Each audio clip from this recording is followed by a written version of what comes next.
So the other day, I was talking about high cholesterol.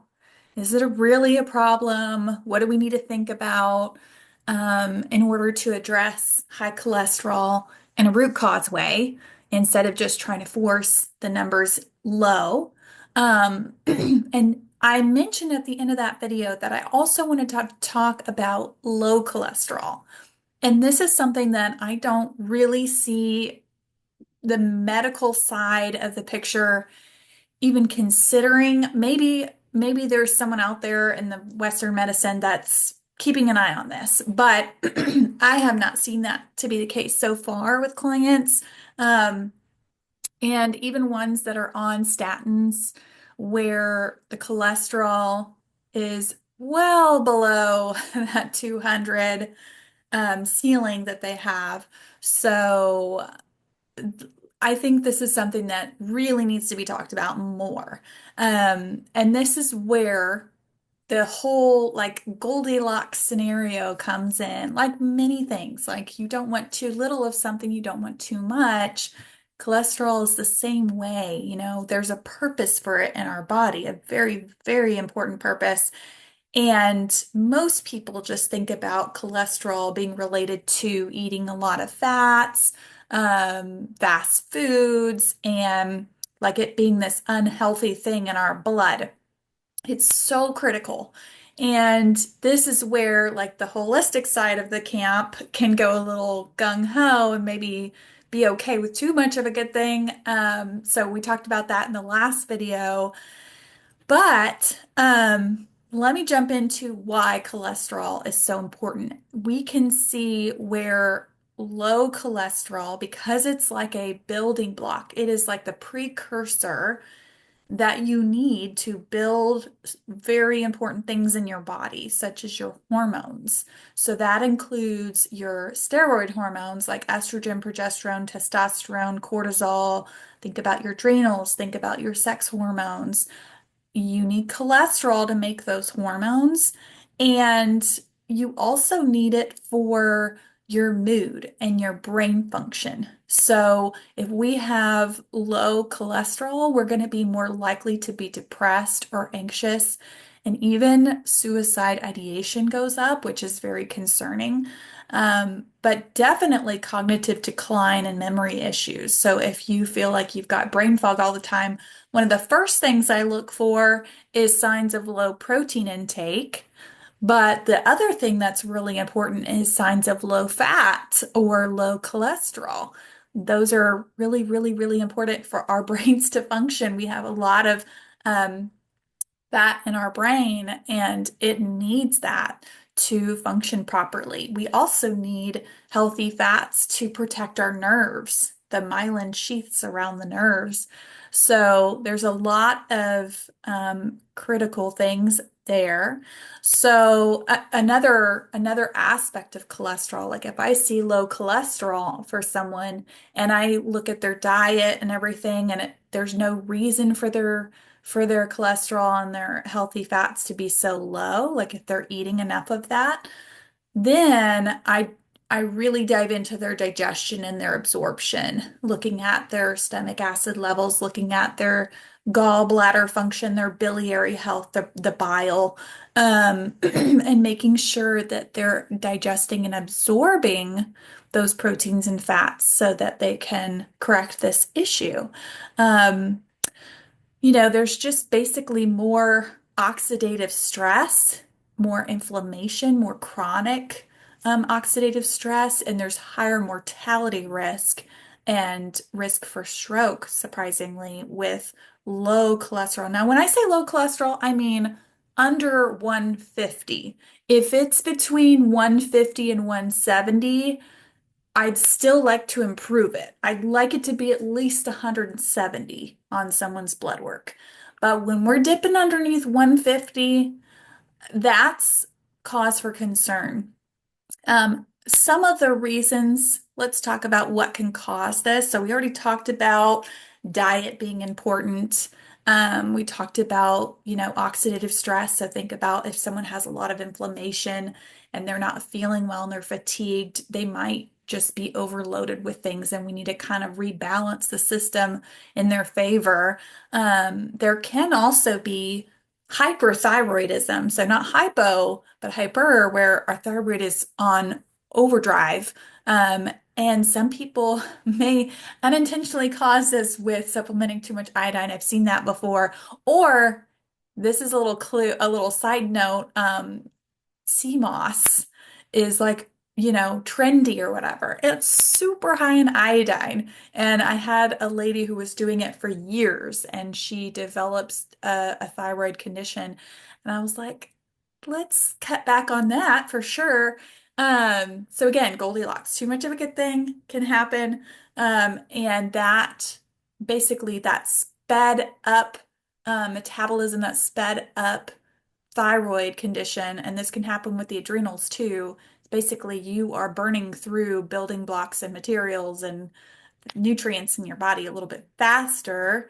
And so that can deplete the cholesterol levels. The liver is really, really, really common uh, contributor to low cholesterol. If there's a sluggish liver, bile congestion, um, a little slower gallbladder function, those types of things can very frequently cause that lower cholesterol. So that's one thing I look at right after I look at diet is there anything we can do to support the liver, support the bile, the gallbladder? I already talked about digestion, malabsorption. So sometimes it's celiac. Sometimes this person didn't know that they had a gluten um, autoimmune condition and they've been eating gluten for years, thinking that they're fine because they didn't have any GI symptoms. 80% of celiac patients don't have blatant GI symptoms. So it's very sneaky for some people, and you don't even have to have celiac to have a gluten issue that really causes a lot of digestive issues.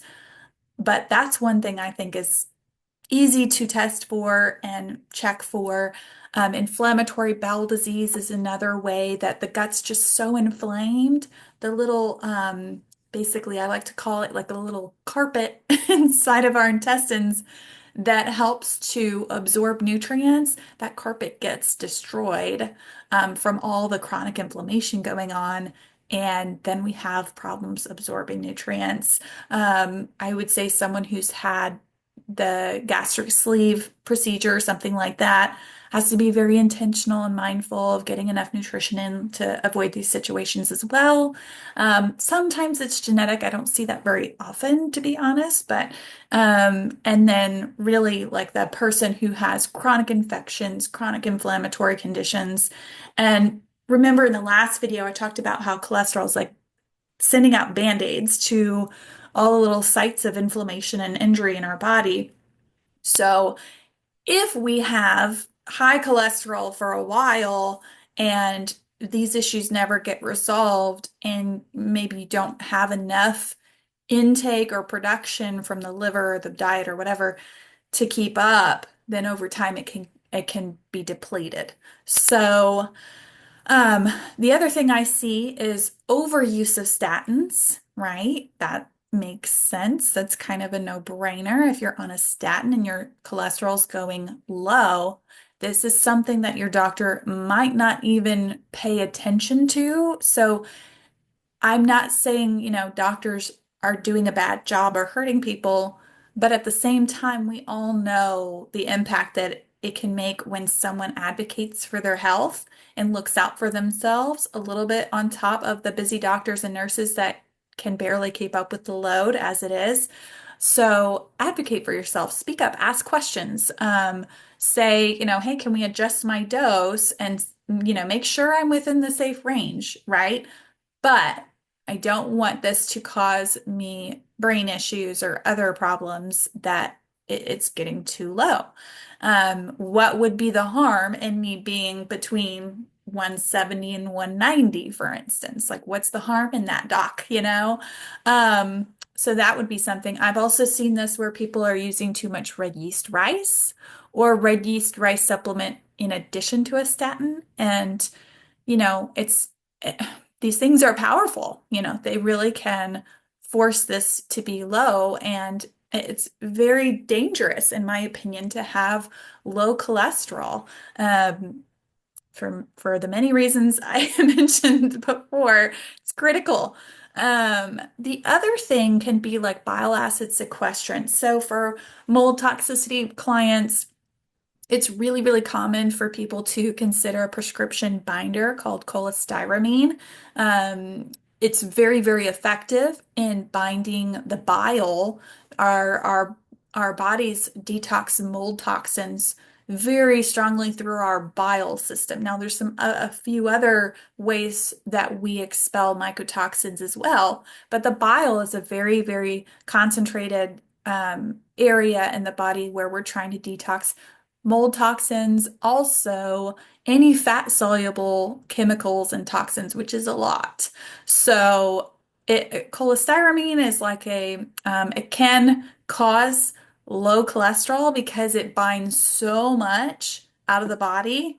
It can deplete it pretty quickly. So I like to check someone's blood work, make sure they have plenty of cholesterol on board before they consider getting that prescription from their doctor to help them detox the mold faster, set them up for success. If they have borderline low cholesterol, I highly recommend working on that first or using there's a lot of different binders for that scenario that would be safer. So yeah, that's one thing as well. And I see this a lot, people just not eating enough or doing a lot of intermittent fasting. Um, I'm not saying intermittent fasting across the board causes low cholesterol, certainly not. But if you get your blood work done and your cholesterol is under 170 or under 150, especially, um, focus on nourishing your body. Focus on nourishing your liver, supporting healthy bile function, supporting digestion, really nourishing your body. I think we're so in the mindset of like, we have to, no pain, no gain kind of concept to health. Like, we gotta work so hard. And sometimes we need to rest and we need to nourish our bodies, get out in the sunshine, lower our cholesterol, our stress hormones, do some deep breathing. Like, we need more of that in our culture, just saying. And so that's all very important factors to consider. And one other thing I haven't mentioned would be like excessive endurance exercises. These are like your marathon runners, bodybuilders. Now, I think bodybuilders tend to eat plenty to keep up, but that would be something to be mindful of if you're athletic, if you're in doing long endurance exercises. Like, keep an eye on this type of thing because you don't want to set yourself up. You long exercises, extended periods of exercise, that increases oxidative stress and inflammation. You need enough rest time to repair and bring that inflammation down. And some people overtrain and overexercise, and they're constantly in a state of inflammation, and that can, right, deplete their cholesterol from all of that. So that's something to think about. Now, what's really weird is like trying to think of, well, is it okay to increase my cholesterol? Like, how do I do that in a good way? I don't want to go eat McDonald's fries every day. That's not the way to do it. So yes, there are safe ways to support healthy cholesterol levels. And a little bit can come from the food, right? About 20-30% can come from food. And then, focusing again on your liver and your digestion and making sure that looks good.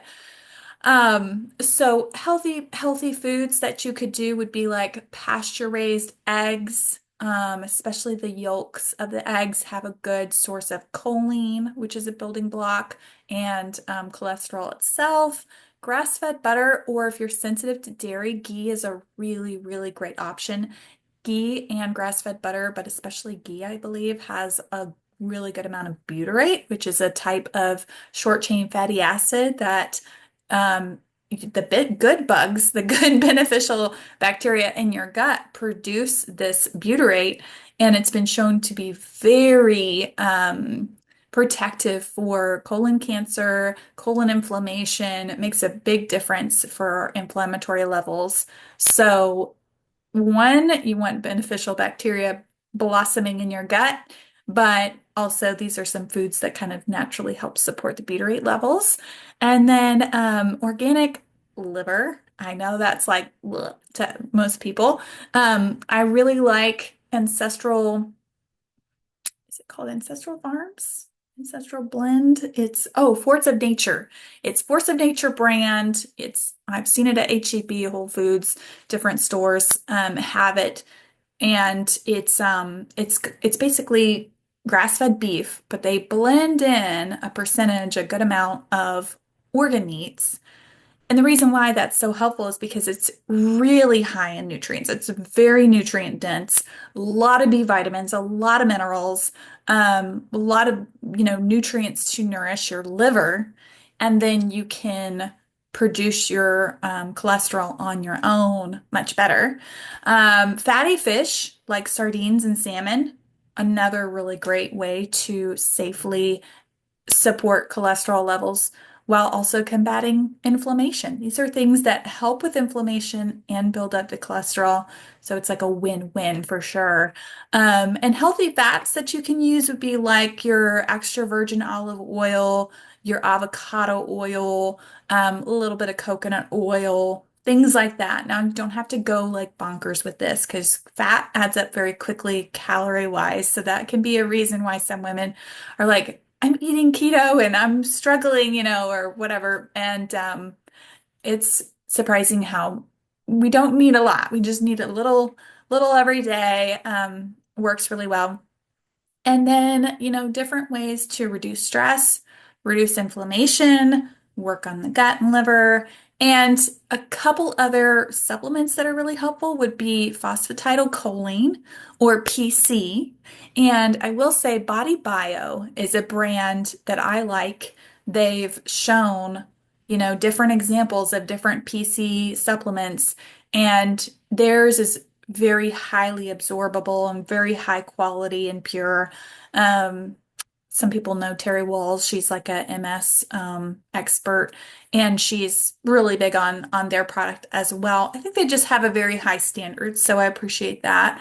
There's other ways, there's other supplements out there. Of course, you can, use whoever you like, but I do trust that brand. But that helps not just the cholesterol, but the bile, and it also helps the membrane health, the cell membrane. So around your cells, you've got this like little lipid layer, this little fat layer around your cells, and that helps nutrients come in and toxins come out. And if we don't have a healthy cellular membrane, then we're going to have a lot of problems. And PC, Body Bio PC, or other PC products out there, they help repair this cellular membrane. And that really helps with, that's something that cholesterol helps with as well. So it's a kind of a two-way street. Fat soluble vitamins like your vitamin A, D, E, K, those really help as well. Getting enough omegas, and like borage oil or black cumin seed oil, different things like that can be anti-inflammatory and healthy fats and oils. And CoQ10, if you're taking a statin or red yeast rice, both of those can block and deplete your CoQ10, and that can really impact your heart. It can impact your muscles. It can impact your mitochondria, your energy producers in your cells, and they're very, very, very important for our health in all areas. So be mindful of that for sure, with the CoQ10. So anyway, I don't know if that was like just way too much in one video, but I did want to explain that. I think it's so important, and it really concerns me that most people have no idea that it's dangerous for the cholesterol to be low. So Very important. If you have any questions, feel free to comment or message us. And yeah, we're happy to look over blood work in kind of a deep dive for you and build a custom plan on how to optimize your results and ultimately make you feel really good and prevent a lot of these conditions from developing in the first place. So, yeah. Let me know if you have any questions or what topic you'd like me to dive into next.